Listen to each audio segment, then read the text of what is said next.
Salut à toi qui regarde cette vidéo, on se retrouve aujourd'hui sur un nouveau chapitre qui est le chapitre des vecteurs. Dans cette vidéo, je vais t'expliquer comment déterminer les coordonnées d'un vecteur. Alors si tu ne sais pas ce que c'est qu'un vecteur, tu peux aller voir les autres vidéos qui vont t'expliquer ce qu'est un vecteur. Alors on commence tout de suite avec le vecteur AB. Alors, pour déterminer les coordonnées du vecteur AB, on peut utiliser la manière graphique. Donc, on part du point A pour aller vers le point B en restant parallèle à l'axe des abscisses et en utilisant le vecteur unitaire I. Puis on fera pareil avec l'axe des ordonnées. Donc, le vecteur unitaire I qui est là.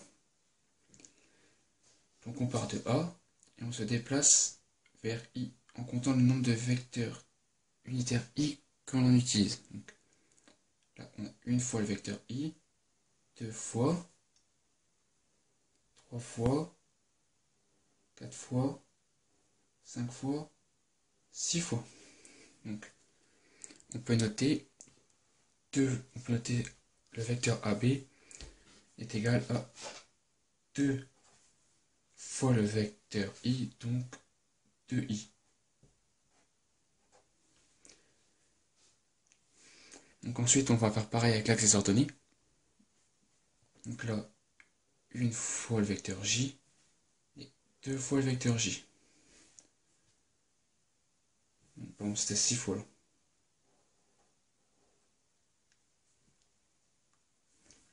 Plus, donc là, plus 2 fois le vecteur J.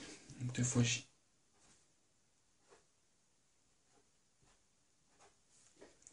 Donc les coordonnées de AB sont 6 et 2. Donc là, on le note en colonne, mais on peut aussi bien le noter en ligne, mais c'est préférable de le faire en colonne. Donc en ligne, c'est pareil, on commence par l'abscisse et l'ordonnée.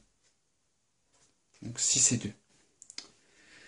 Donc maintenant, si on ne peut pas utiliser la manière graphique, on a toujours une petite formule qu'on peut utiliser, qui est la suivante. Donc, on a deux points, A et B, avec leur abscisse et leurs ordonnées, et on utilise la formule suivante. Donc,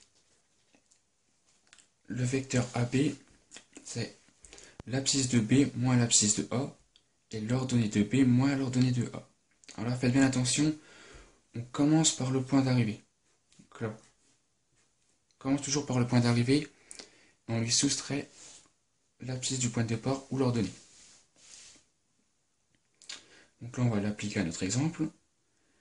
Alors, dans notre exemple, l'abscisse de B est de 3, moins l'abscisse de A qui est de moins 3. Donc 3 moins moins 3. L'ordonnée de B qui est 4, moins l'ordonnée de A qui est 2, moins 2.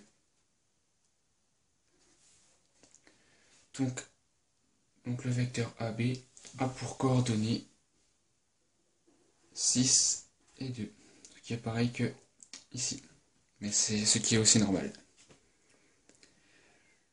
Donc maintenant, une petite propriété. Donc, pour faire la somme de deux vecteurs. Donc, on a deux vecteurs U et V avec leurs abscisses X et Y et l'abscisse et l'ordonnée de V, X' et Y'. Alors, vecteur U plus vecteur V, c'est la somme des deux abscisses et la somme des ordonnées. Donc, X plus X' et Y plus Y'. Donc voilà, c'est tout pour cette vidéo. J'espère que tu as tout compris.